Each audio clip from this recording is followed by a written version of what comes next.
来乡亲啊，继续来关心这国内的鸡卵最近是生产过量，大港拢存超过100万粒，零售市场甚至出现着1斤25块的放盘鸡。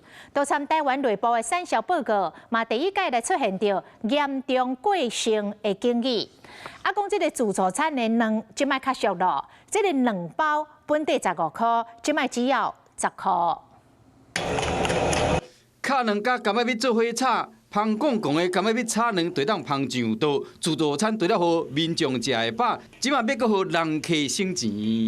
卵贵的时阵1包蛋15块，啊，咱这卵俗咱就回馈互人客剩10块。你若剩的，咱就卵就尽量较济互人客。 原来是鸡卵的产量伤济，产销资讯嘛显示讲，两家生卵甲鸡卵的产量拢是创下新纪录，逐港生产出的这个量甚至超过100万粒卵，因为伤过济，所以讲价销就会落。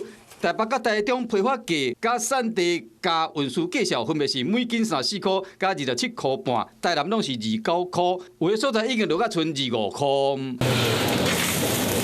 是一到早餐店，民众感觉卵一元真贵，不过生意人讲，为了生意，鸡卵落价可能是一个趋势。还是会去试看看，涨上去，像这种尤其是生活用的东西，涨上去很少再往下降。现在单价掉下来的话，你如果不降下来，他们其实是不接受的，是不会愿意消费的。 就讲你宜兰到2箱买1箱送2粒，一粒甲算算的4块2，要面点啊，这卵就上济10块银，要反映成本。过去啊，一工啊33万只，工资过多啦。理事长有讲不过多啦，但是我甲建议啦，即久哦，上低价准市区算了钱啊啦，过多落来嘛卖啊会较好啦。 市鸡协会嘛呼吁卵农爱控制产量，唔通生产遐济。农业部嘛希望讲产业会当依照市场的需要，计划性的生产，唔当好落价变成崩盘。